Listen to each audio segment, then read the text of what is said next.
the mute is very unfair, and I think it's very bad that they're not talking about foreign affairs. President Donald Trump and Joe Biden face off in the final presidential debate before November 3rd. We'll break down all the details. And Judge Amy Coney Barrett's confirmation is headed to the full Senate now after members of the Judiciary Committee pulled off something, well, you'll just have to see. And finally, the Pope takes a stance on an issue that has weighed heavily here in the U.S. Find out those details and so much more on this edition of News On.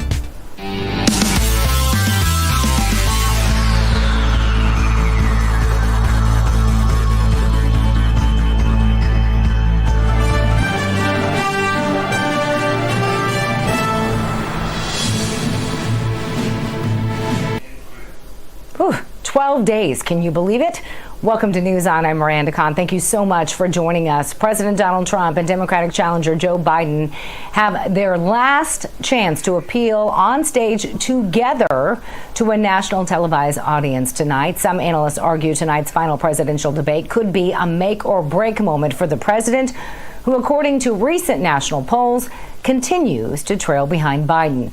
Meanwhile, many analysts seem to agree that the stakes aren't quite as high for Biden, who they argue has one major goal, and that is to do no harm. And again, here's a reminder of a few of the changes that you'll notice if you watch tonight's debate. The Commission on Presidential Debates said it will mute each candidate's microphone for about 2 minutes as their rival answers questions at the beginning of each topic, a move experts described as unprecedented when it comes to a general election presidential debate. It's also a move that the president and his team continue to criticize as showing favoritism towards the Biden campaign. Well, I think the mute is very unfair, and I think it's very bad that they're not talking about foreign affairs. They're supposed to be talking about foreign affairs, and I think that the anchor is a very biased person. Her parents are very biased. But that's my life. In the meantime, that's the White House standing behind me, right? First Lady Melania Trump is expected to accompany the president to Nashville, Tennessee for tonight's presidential debate. This according to the official schedule that's been released by the White House. The First Lady canceled a scheduled appearance in Pennsylvania on Tuesday due to a lingering cough. Nearly all modern First Ladies have played a critical role on the campaign trail, serving to humanize their husbands, if you will, in an appeal to female voters. While all of the president's children have been on the campaign trail in key battleground states, Mrs. Trump has not. She did, however, attend the first presidential debate September 29th. That took place in Ohio. And now for the very latest on tonight's debate, we want to welcome a man who will lead Real America's Voice pre-debate coverage tonight, and that is Eric Greitens. He is the host of Actionable Intelligence, and it's always a pleasure to have him here on News On. Good to see you. So how excited are you to see these two candidates back on the stage tonight, and what are you expecting to see? Well, Miranda, I think it's going to be a really big night. We've been talking to Real America's Voice viewers over the course of the past week. People are excited to tune in. I think that one of the things that's going to come out tonight is, first of all, you're going to see President Trump force former Vice President Biden to answer these questions about Hunter Biden and specifically about the Biden family potentially profiting from Joe Biden's time serving as President Obama's vice president. There's been a lot of coverage of this. We just had Rudy Giuliani on Actionable Intelligence last night. More and more emails are coming out, and it gets back to that central question of the president kind of running against the swamp. So I think we're going to see that tonight. I also think tonight this debate should have been traditionally focused on foreign policy. I think that you're going to see the president talking about and pressing that foreign policy agenda, whether it's achievements from moving the embassy to Jerusalem, the Bahrain-UAE peace deal, dealing with ISIS. I think you'll see him trying to draw some strong contrast with Vice President Biden there as well. So it should be a big night. Yes, definitely. And I know you're going to be hosting our pre-debate coverage in addition to your program, which people can now catch Monday through Friday, 6 o'clock Eastern time, right here on Real America's Voice. And be sure and stay tuned for that pre-debate coverage starting at 8 o'clock Eastern with, again, host Eric Greitens. Thank you so much for joining us. Pleasure to see you, sir. You bet, Miranda. See you soon. See you soon. In other news, a Supreme battle broke out in D.C. this morning as the Senate Judiciary Committee voted to recommend Judge Amy Coney Barrett to the Supreme Court. Democrats, who are part of the committee, decided to boycott today's vote. The boycott comes just a day after Senate Minority Leader Chuck Schumer released a statement blasting Republicans for running a, quote, sham process from the beginning.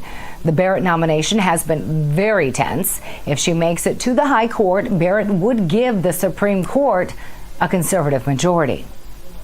Republicans continued the vote despite that boycott. Instead, the Democratic senators filled their empty seats, as you can see right there on your screen, with photos of people who they claim will be impacted if the Supreme Court rules against the Affordable Care Act, a case that's scheduled to review next month. Another story that we're continuing to keep close tabs on is one involving the son of Democratic challenger Joe Biden. Let's send it out now to Just the News team in D.C., where we find Carrie Sheffield with the very latest. Carrie?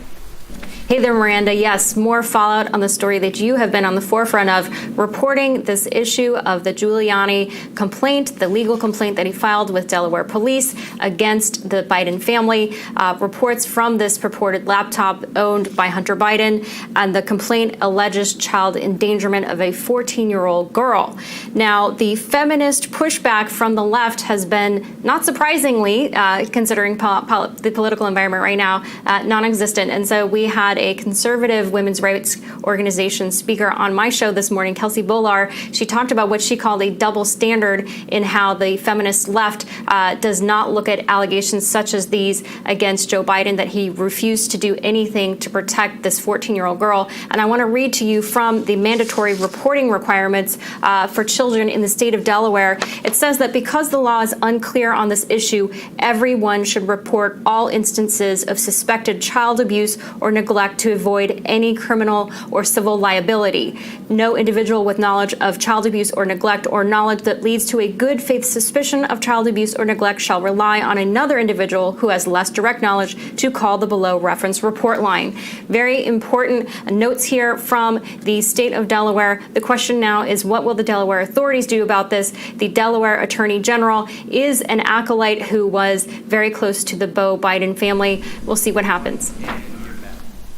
Thank you so much, Carrie. Still ahead on this edition of News On, the president signals that he will hammer Joe Biden on his alleged ties to Ukraine and China during the third and final presidential debate. Actually, it's the second one, would have been the third. We're going to welcome in our panel to discuss all that and so much more. You're watching News On. We'll be right back.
And welcome back to News On. I'm Miranda Kahn. Tonight, President Trump and his Democratic opponent, Joe Biden, will face off in a final debate that will look nearly unrecognizable for those who have followed debates in the past.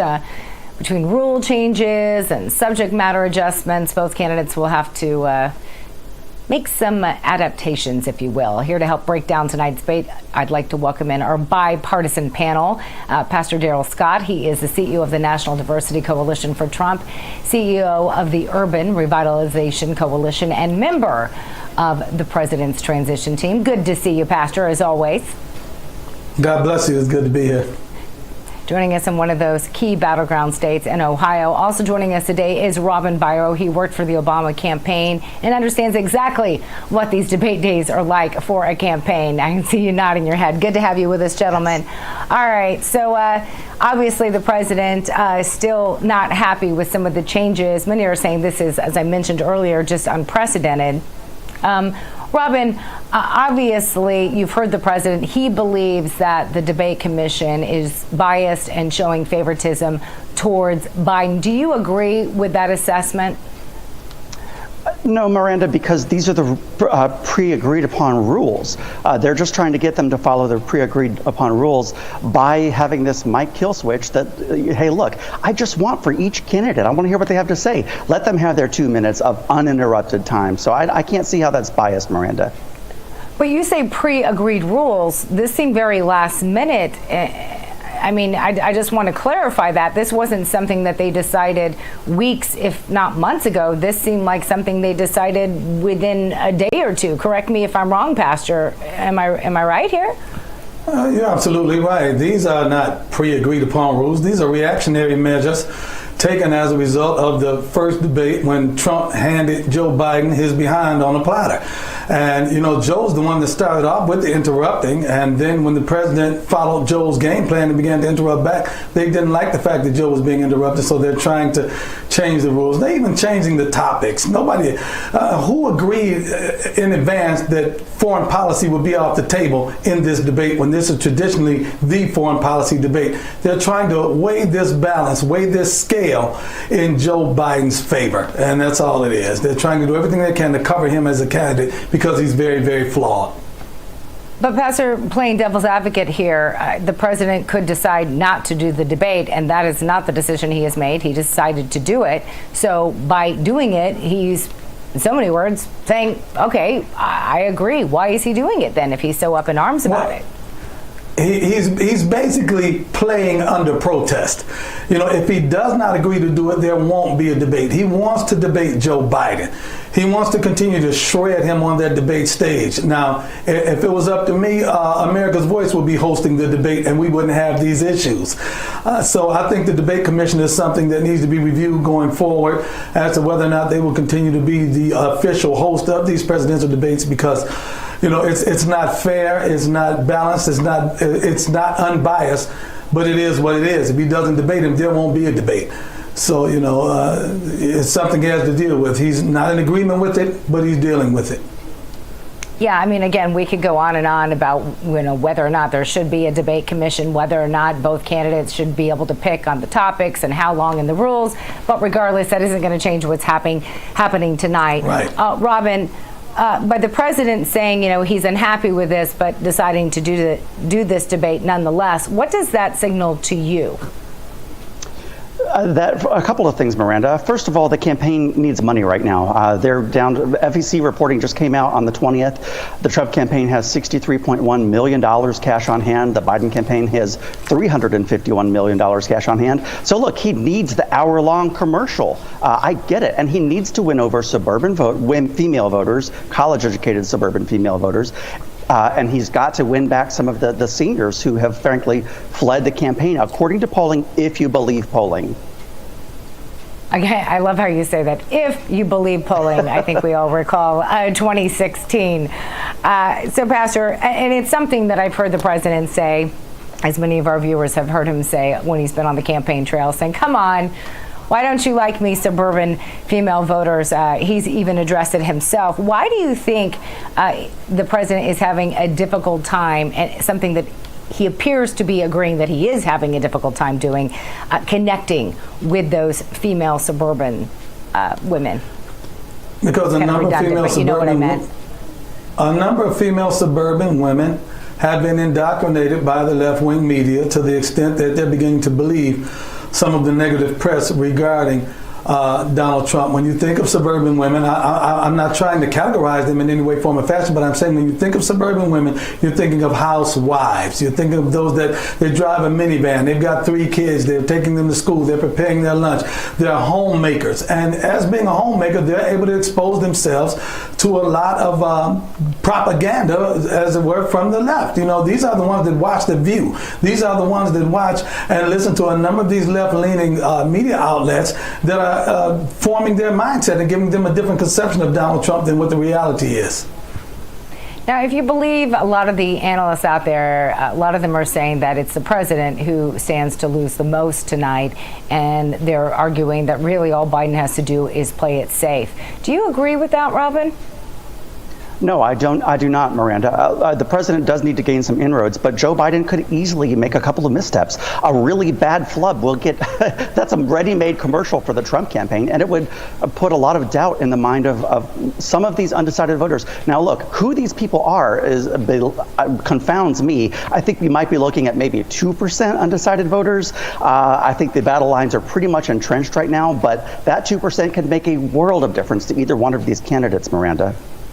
Yeah, I've heard a lot of people saying that, and you know, we've asked that question to our viewers. If any of you are undecided, please let us know. Now, some of them just may not feel comfortable sharing their opinion, but I have yet to hear from very many undecided voters. Pastor Scott, do you kind of agree with that assessment there, that there aren't that many, that pretty much people have made up their minds? Well, I'll say this much. Undecided and undeclared are 2 different things. I believe that there are a number of people that are decided, but they are undeclared. I'll give you an example. There's a black guy that I know that in the hood that was a staunch Trump hater 4 years ago. I mean, you're talking about someone I used to have knockdown, drag-out arguments with.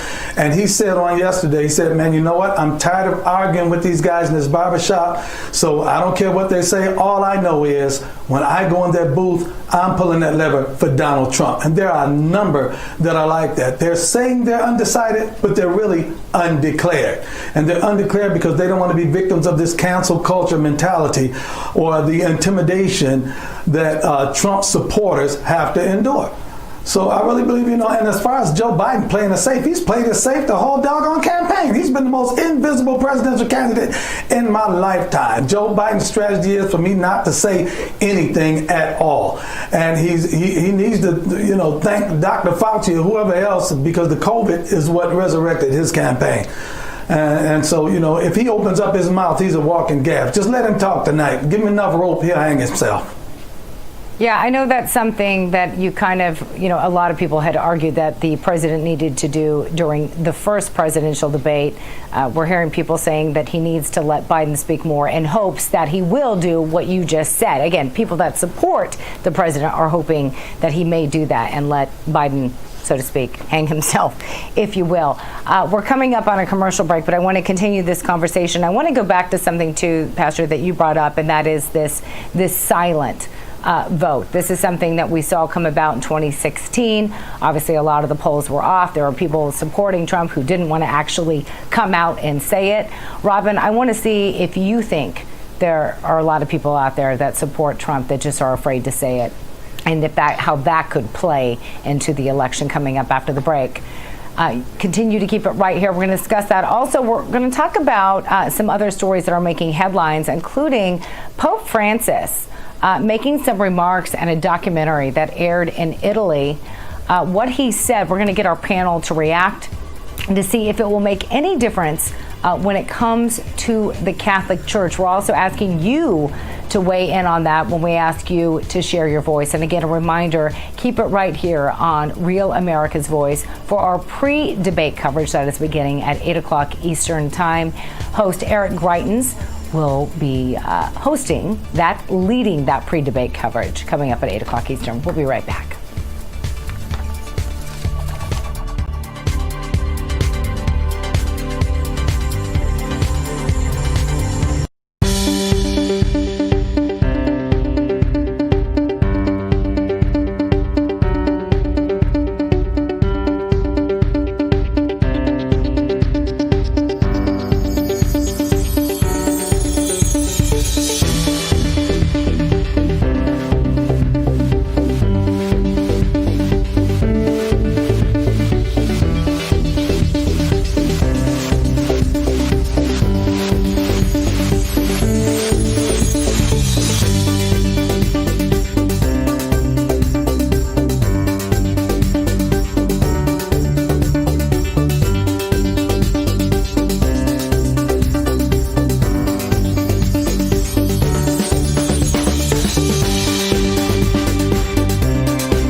Welcome back to News On. I'm Miranda Kahn. We want to welcome back in our panel. Rejoining us again, we have Pastor Darrell Scott and Robin Biro. We were talking right before the break, this idea of this silent vote for Trump. Pastor Scott, you said you've talked to many people that are like that. I myself can say that I have too. Robin, how large of a group do you think this is, and what impact do you think it will have on the election on a whole? Miranda, this is going to have a humongous impact. Now, look, I've been doing this a while, long enough to remember all of the post-election autopsies, basically, of the Hillary Clinton campaign. Part of that was Cloud Research did a study and showed that 10.5% were basically shy voters. They were independents who would refuse to say. 11.7% were Republicans that refused to say who they were going to vote for, and 5.4% were Democrats. So they're the shy voters. They do exist, and it's going to make a huge difference. Yeah, I mean, I run into it all the time. As you both know, we run a segment here on this very program where we ask people to share, their voice, their opinions. And I've had people flat out come up to me, private message me and say, I'd love to do that, but if I say I'm for Trump, I don't see it so much with Biden. That could just be my experience. But they say if I'm, say I'm for Trump, I could lose business, and I can't afford to lose business. So we'll have to see what happens. But let's go back real quickly, because we have a lot to cover, to strategy here tonight. And I want both of you to weigh in as quickly as you can. Pastor Scott, what do you think is the best strategy for the president going into tonight's final debate? Again, we're just 12 days away from the election. At this point in the game, I don't think the president is going to modify his behavior a whole lot. He will endeavor, and I know him from private. The president is actually a good listener.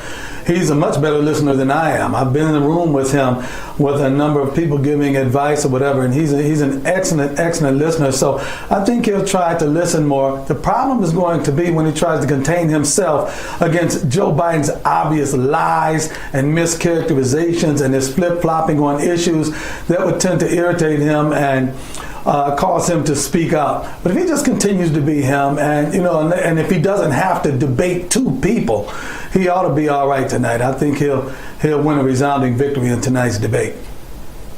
Robin, what do you think? Because again, there are some changes, as we mentioned, foreign policy. They're going to talk about national security, but foreign policy won't be the focus, as it's been in years past. And again, there's this situation with muting the microphone. Do you think the president is going to abide by some of these rule changes?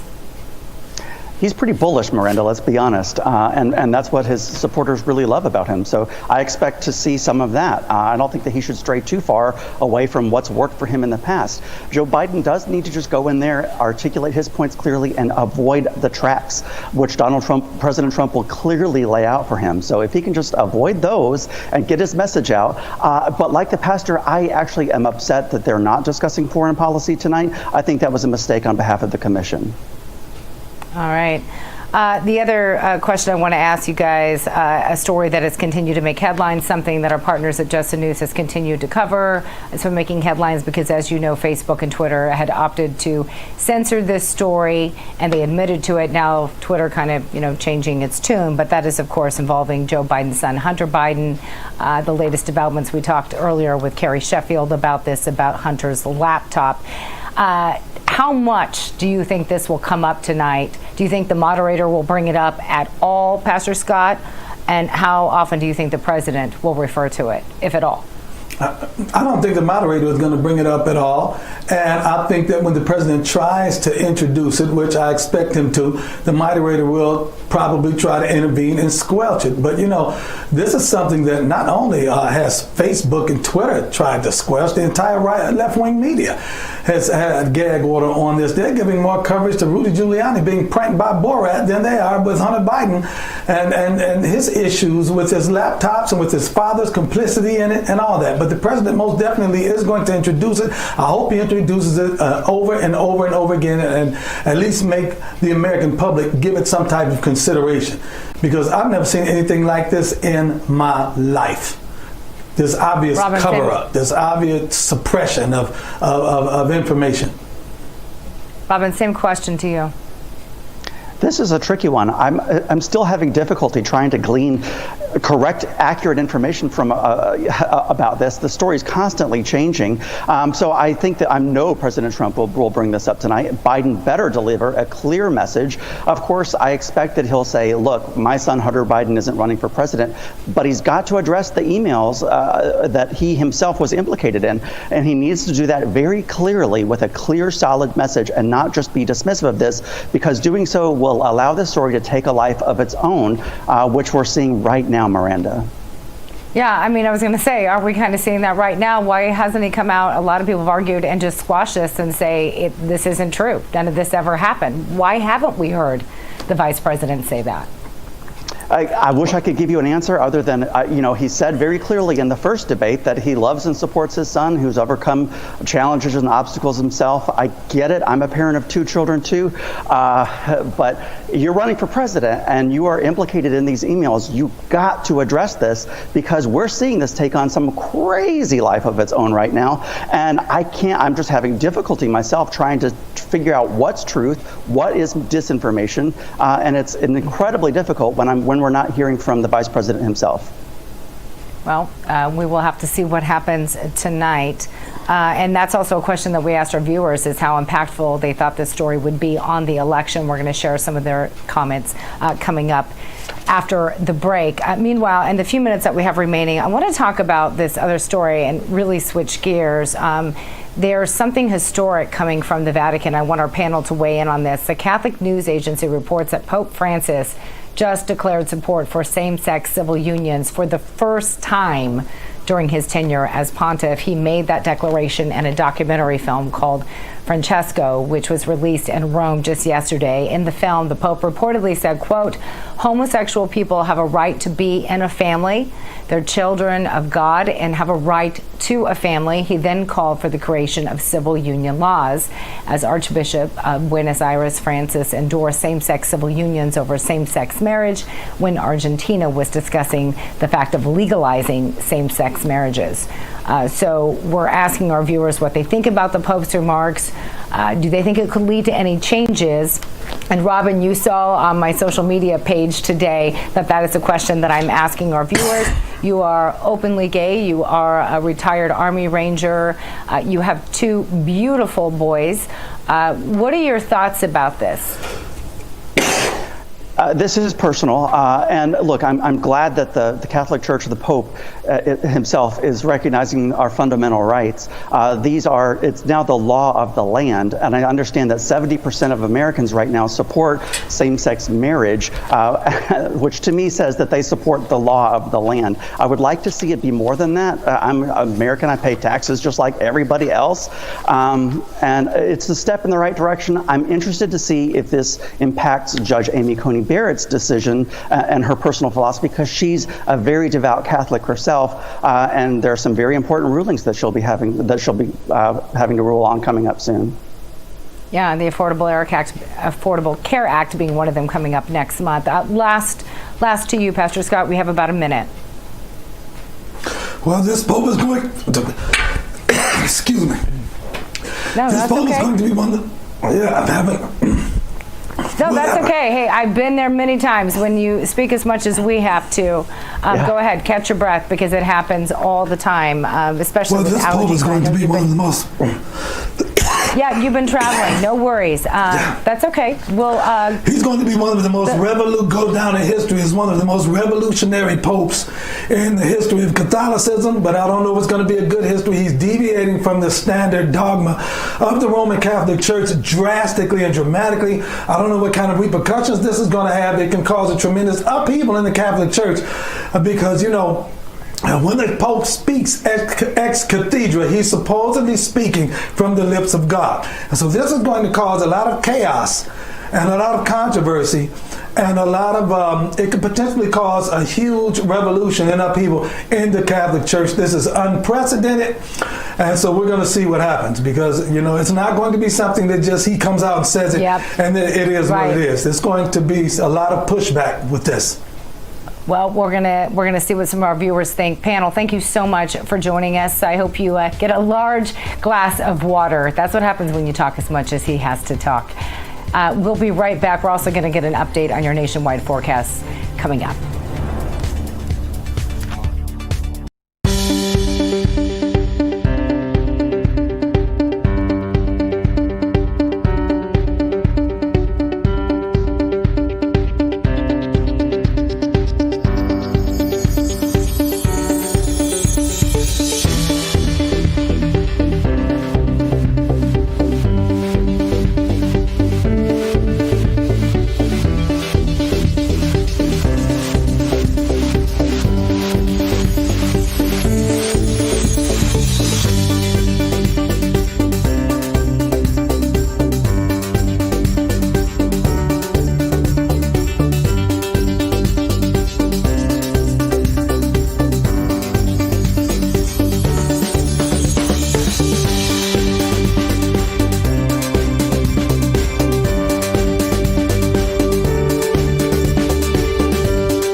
Now for a quick update on the fires that we've continued to follow in Colorado. Authorities issued a mandatory evacuation for some residents near the east.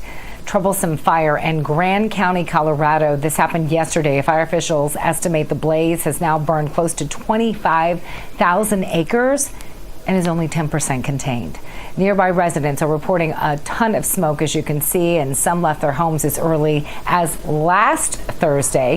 High winds and low humidity are expected to fan the flames in the upcoming days, and freezing temperatures are forecasted starting tonight into tomorrow. Firefighters hope a possible snowstorm Sunday. Who could wish that, but they do, will help extinguish fires in the area. Investigators still don't know what sparked the East troublesome fire. Hopefully. Now, will they see that snow? Let's find out if they can see that snow now with a nationwide look at your forecast from Weather Nation.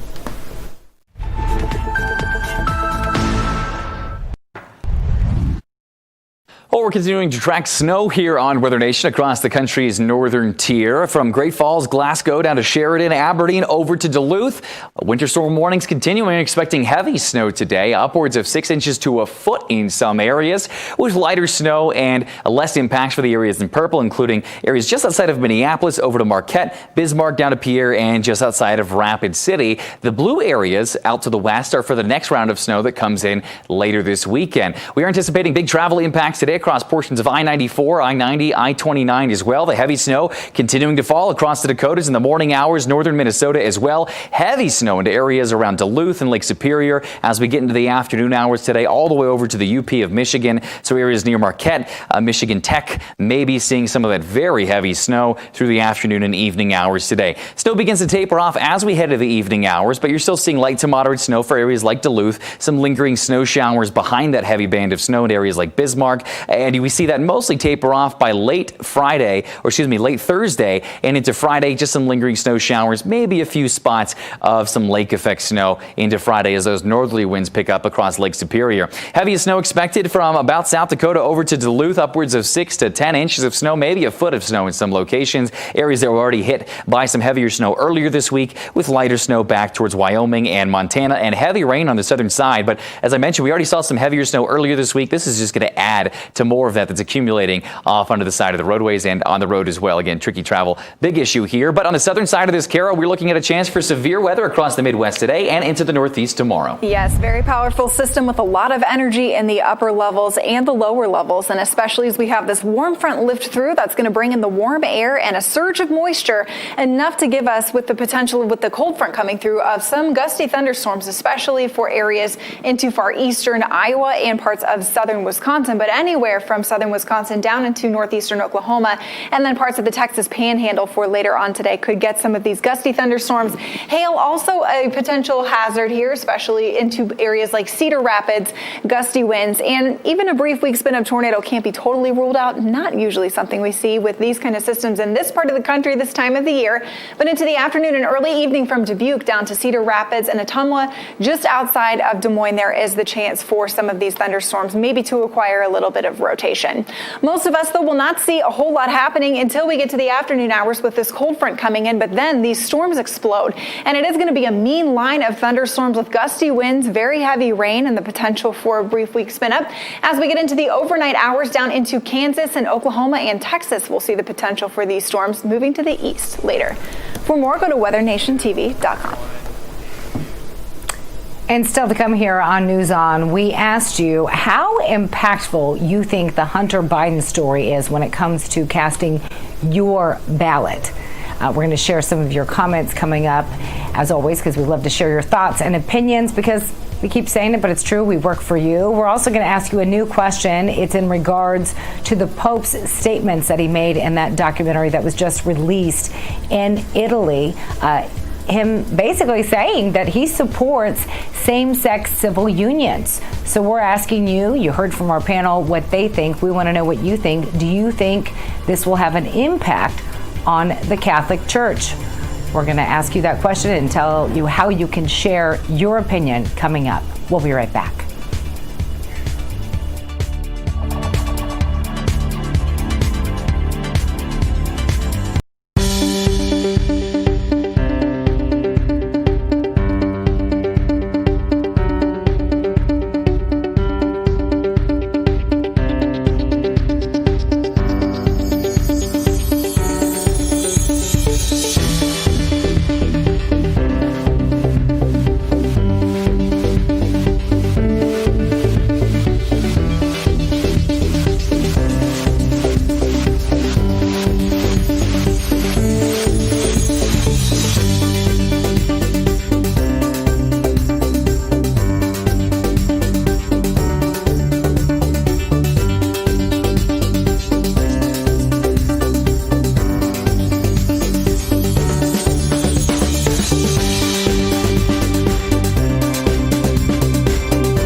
Welcome back to News On. We here at Real America's Voice, where our goal is always to give you a voice. We tell you every day, simply join our community platform, which you can find on our website at americasvoice.news, or you can reach out to us on social media, submit your comment or question, and guess what?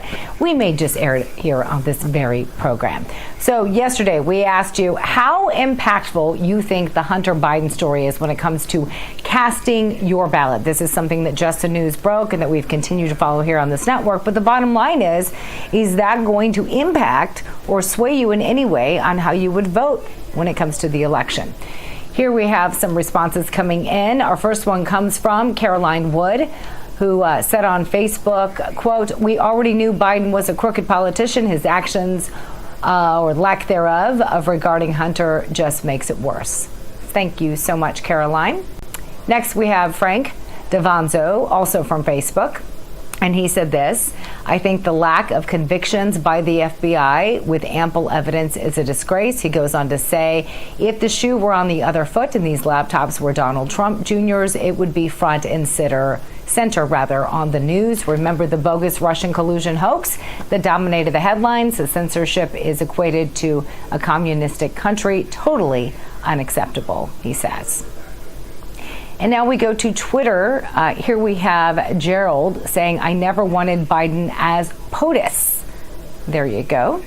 And Wyatt Trayish from Facebook taking a different stance on this topic, considering Trump's continued violation of the Emoluments Clause and his children's ongoing violations of other enrichment schemes, he says, that are worse than Hunter's. His answer is no.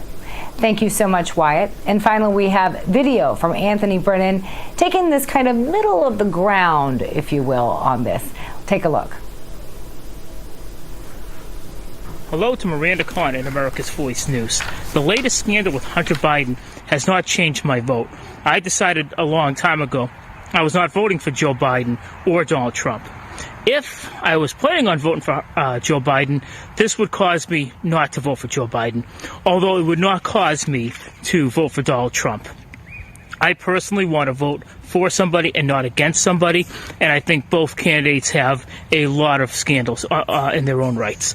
But I do think this is a significant scandal, and it would be enough to get me not to vote for Joe Biden if I was planning on it. Interesting. So thank you so much, Anthony, as always. See, we'd love to see video. We want to see your faces. Please submit us a video. You can also private message us a video as well on our social media handles. So now for our new question of the day, we're asking you, what do you think about Pope Francis supporting same-sex civil unions? Again, making this announcement for the first time. He did so in a documentary that aired in Italy. That same documentary is actually going to be airing at SCAD, which is a university, an art university in Savannah, Georgia as well, coming up soon. You can share your voice, again, on any of our social media platforms. You can find me at Real Miranda Con on Facebook, Instagram, Twitter, Parlay, CloudHub, and LinkedIn. Love to hear from you. And again, come on, be bold. Submit a video. All right, there is still much more to come here on News On.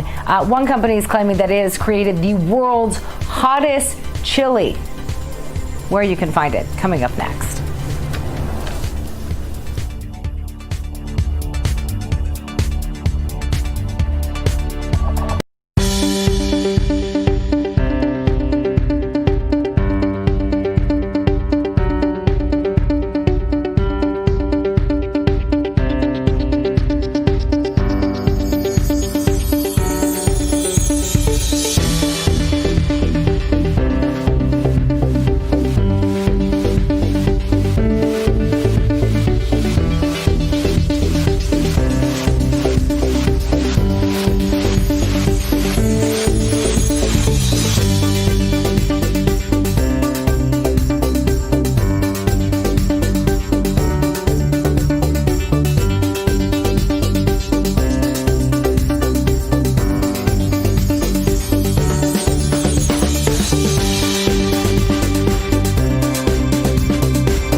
Welcome back to News On. I'm Miranda Kahn. Yesterday on the show, we let you know that the first crew launched into space during the COVID-19 pandemic was scheduled to come home. And we're happy to report we have some really good news. The 3 astronauts are safely on the planet Earth after waiting out most of this pandemic in space. NASA astronaut Chris Cassidy and 2 Russian cosmonauts touched down in Kazakhstan today. The crew had been on the International Space Station since early April. They launched just weeks after the World Health Organization declared COVID-19 as a pandemic. That makes them the first crew, again, to launch into space under such conditions. This year is just filled with first, isn't it? This was NASA astronaut Cassidy's 3rd trip to the space station, and he has now spent a total of 378 days in space. That places him with the 5th highest total, just in case you're keeping track, among all NASA astronauts. Very cool. Now here's a story for you shark fans out there, if you actually are a shark fan. Experts say they're receiving reports of great white shark sightings off the coast of Rhode Island, so you may not want to go swimming there. The Atlantic Shark Institute took this video of sharks in the waters of Mexico. They say they are similar to the 7 different great white sharks detected off of Rhode Island this year. Yeah, might not want to go snorkeling or diving there. The sharks are roughly 9 feet long and each weigh, give or take, about 450 pounds. It's estimated that 10,000 great white sharks prowl the waters around Rhode Island. The sharks usually travel to and from Cape Cod, where there is a huge seal population, so they can feed. Well, if you're a regular viewer on the show, speaking of feeding, by now you know that our producer, Dane, well, he loves to find stories about food, just so you can hear my stomach growl here live on television. Either that or he's just extremely hungry and hinting that I should get him lunch. So check this out. There's some good news for people who have stomachs of steel and like to breathe fire. Maybe this is you. Hormel is unveiling its Ghost Reaper chili, which they claim, the company claims, is the world's hottest chili. The limited edition item is only available, though, on Target's website. That's according to People magazine. In addition to beef and beans, the chili also features a combination of ghost peppers and Carolina Reapers, which are some of the hottest peppers on the planet.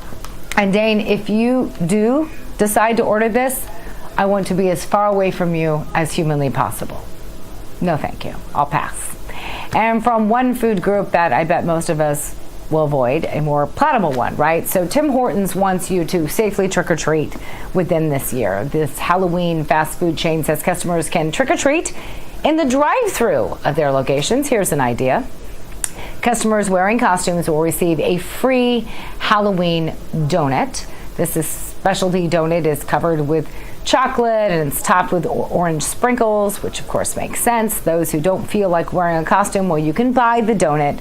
There it is, for about 99 cents or something similar to that.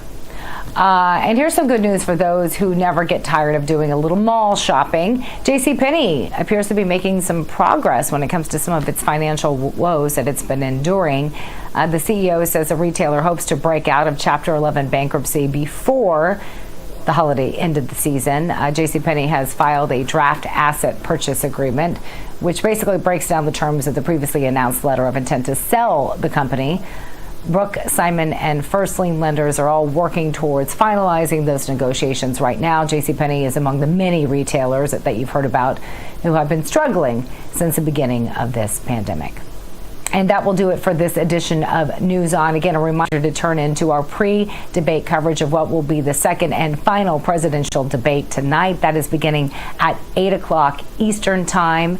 And host of Actionable Intelligence, Eric Greitens, who we had on earlier in the show, will be hosting our coverage. So be sure and stay tuned for that. And again, that will do it for us. You can follow us on social media at Real America's Voice. You can also find me at Miranda Kahn, Real Miranda Kahn. That's my name. That's right. That's what it is. All right. I'll see you back here tomorrow at noon. Enjoy the rest of your day.